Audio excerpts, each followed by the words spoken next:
dhulka waa dhul buuro leh waadiyaal leh oo mataqaanaa magaalada dhagax qabdaare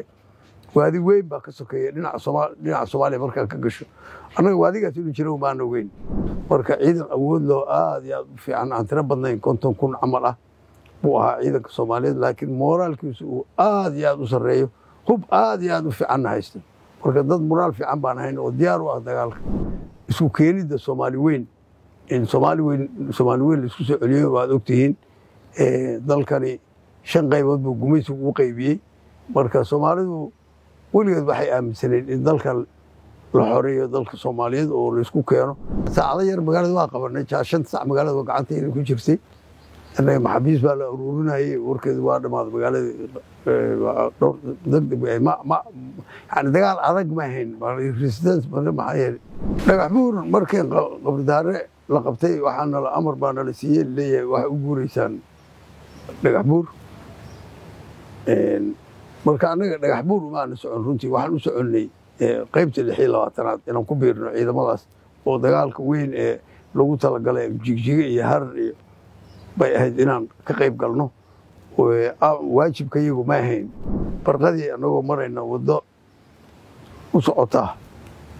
Itoobiya u socota ciidamada badan oo Itoobiyaan markaas waxay dalkay u guurayeen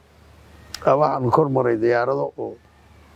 4 diyaaradood oo ciidamada cirka Soomaalida ah marka bilowtaha waan ognahay markuu hawada marayo waa aragtaa inuu kala garto baabuurta meesha maraysiin ciidanka moraalkiisu waxa mid aad iyo aad u sareeyo ahaa ciidamadu hal shay weligeed waan ogeyn waxaan nolol tababarayay waxay ahayd in dalkan markuu u baahdo aan dagaal galno ujeedada nolol tababarayo kharashka intaas leeg oo dhaqaale ahaan ee lagu bixinayo hubka loo keenay saas oo ahaa markay mabdii weynaa ee 60kii Soomaaliya ku dhalatay ahaa isku keenida Soomaali weyn in Soomaali weyn isku soo celiyo waad ogtihiin dalkani 5 qaybood buu gumaysigu u qaybiyay marka Soomaalidu weligeed waxay aaminsaneen in dalka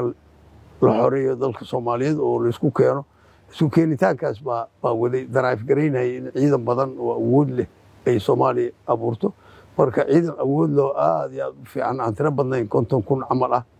buu ahaa ciidanka Soomaaliyeed laakiin moraalkiisu uu aad iyo aad u sareeyo hub aad iyo aad u fiican haysto marka dad moraal fiican baan ahayn oo diyaar u ah dagaalka runtii qabridahar ay ahayd meesha ku horeysay oo weerar ku qaadaan meel 5 kilomitir u jirta ayaa tagteen adinkoo u diyaarsanayn saankii aan dirsan oo u diyaarsanayn dagaalka markaas maalintaas dhacaya marka laga soo tago si guud inaad dagaalka ugu diyaarsan tihiin waqtigaas dagaalka la joogo ayaa waxaan idinku amray inaad si degdeg ah u gashaan dagaalka maxaa dhacay maalintaas ma dagaalku waa qorsheysnaa waa balangareysnaa degdeg ma ahayn waa la ogaa waa laga sii warqabay warqadaha waa noo diyaarsadeen laakiin ruuxantii waxaa jirtay guud ahaan dhul aqoon sahan ahaan dhulka annaga ogadeen dhulkan la yiraahdo hadda mantaqaan west la yiraahdo meesha mar haddaad adigu tegin oodan kala aqoon badan ma lihi dhulka waa dhul buuro leh waadiyaal leh oo mataqaanaa magaalada dhagax qabdaare waadi weyn baa ka sokeeya dhinaca Soomaaliya markaa ka gasho annaga waadigaas inuu jiro baan ogeyn ogtahay waadiguna waa waadi khatar ah oo maxaa ku dhahdaa yani taangiyadu ay ku dhacayaan marka dagaalka markuu bilowday 4 taangi ama 5 taangi baa ku dhacday oo waadiga ku dhacay oo meesha ku halaabayba qaarkoodna markaas dhibaato soo gaarto mataqaanaa ayagoo rutogta meesha markay waadiga marka ka baxdo banaan waa soo baxaysaa adiga cadawga aan lahayn maxaan ku radaa wax idin dhaxaysan jirin marka dhibaato soo gaartay ururkii taagiyada gawaarida gaashaaman ee Allah u naxariistay Sharif Abdallah iyo nin la yiraahdo Yaasiin Hurfe oo asaguna observer-ka ah labaduba ay ku dhinteen maalintaas kadib magaalada waa qabateen kadiga saacado yar magaalada waa qabanay 5 saac magaalada waa gacanteena ku jirtay annaga maxaabiis baa la ururinayay warkeedu waa dhamaaday magaalada degdeg yani dagaal adag ma ahayn resistance ma ahayn dhibaatadii ugu weynaa waxa gaarsiiyay madaficda wayna filayn oo qofka waxa ku dhacaysa moogtahay argagax baa ku dhacaysa qofku ma isdifaaci karo haddii artilleeridu waa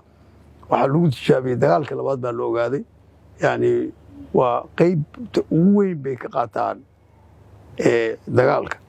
waxa waaye haddii si fiican loo isticmaalo yani waxa waaye ciidankii ama infantariga ahaa ama taangiyada lahaa ama bebeega lahaa wuu baaba'aya marka jeneraale dhagax bur oo waxaa jirtay dagaal oo ka dhacay isla waqtigaas agteeda dagaalkaas markuu ka dhacay ciidamada xoogga lagu jabiyey kadibna 3 urur oo ururkaadu ka mid yahay la go'aansaday in loo diro yaa hogaaminaya ciidamadaas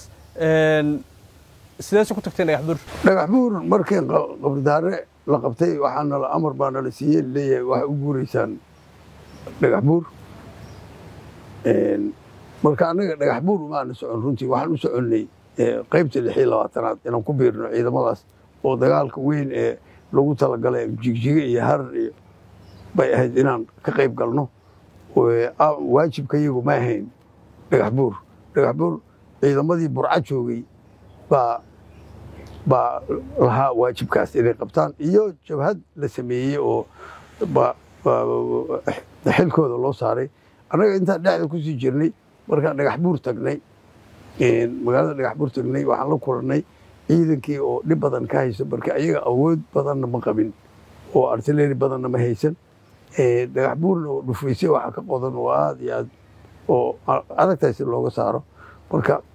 maalinta ururka ciidankii aniga ila socday kama qayb gelin dagaalka dhagax buur waxaa ka qayb galay kaliya ururkayga bas ka qayb galay madaaficda la isticmaalay bas 15 daqiiqo wax ka yar ayaa la sheegay inaa dhagax buur uga saarteen ciidamada xawsha muddo yar bay ahayd oo gelin hal ma waa joognay galabtii dambana waaba ka baxnay waxaan joognay maalintaan nimid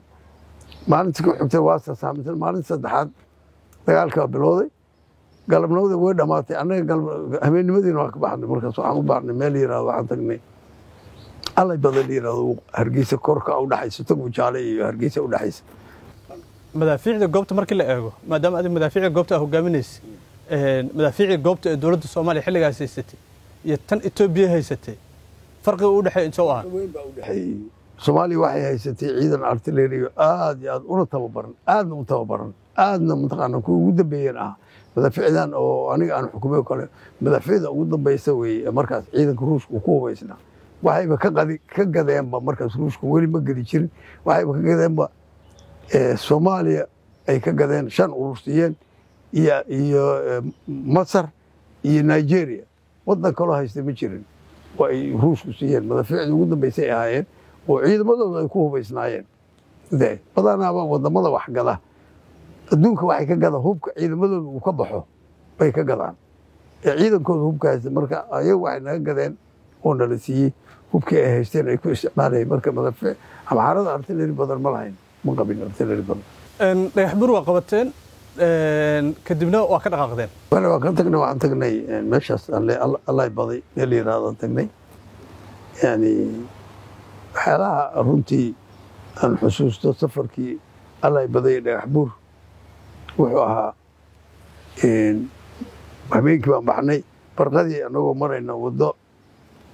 u socota Itoobiya u socota ciidamada badan oo Itoobiyaan markaas waxay dalkay u guurayeen waxaan kor maray diyaarado oo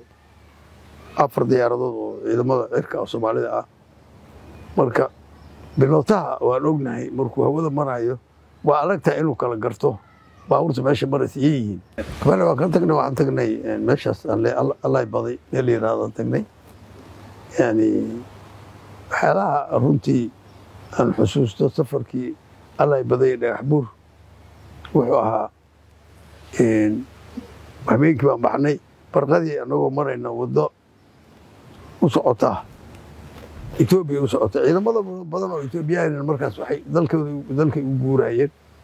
waxaan kor maray diyaarado oo 4 diyaaradood oo ciidamada cirka Soomaalida ah marka bilowtaha waan ognahay markuu hawada marayo waa aragtaa inuu kala garto baabuurta meesha maraysa yihiin waxaan qiyaasaynay in ciidamo badan oo Itoobiya oo socda inay jiraan oo xuduudkeena dhulkaan la yiraahdo xuduudkan qaybtan 12aad iyo aagaas ka baxay inuu jiro marka walwal badan baan qaaday runtii maxaa yeelay yani macnaheedu uma jirto bilowta hadduu kala garan waayo inuu ku duqeeyo khaladkaasna ciidamada way ka dhacdaa friendly fire weye markasta yani nin adoo ugu talagelin baa dhici karta diyaarada inuu duqeeyo dhib baa naga qabsaday runtii inta marka waa fikirnay nalama duqeyn waa fikirnay waxaan helnay calankii Soomaalida markaasaan waxaan ir baabuurta korkooda ku qabta askarta calanka afartiisa gees bilowtu waa arka calanka marka bilowtayaashii markay soo noqdeen ay rabeen inay babgareeyaan waxay arkeen meesha calankii baa wada saaran way garteen marka in ciidankan uu ciidankeena yahay يعني aad baan u faraxnay markay dhaafeen naga tageen markay walwal badan baa nahay meel banaan weeye yani deeradu meelahaas kala day kugu helaan waxa way wax ka haray ma laha sababta eber baa noqonaysa dagaalkii jigjiga gashay markaas dagaalkii jigjiga dalnay waxa nagu waran jigjiga waxay ahayd runtii waxa dhigi kara dagaalku uu adkaa way buu ahaa oo Soomaali ciidankeenu galo maxaa yeelay awoodda ciidanka Itoobiya iyo Yemen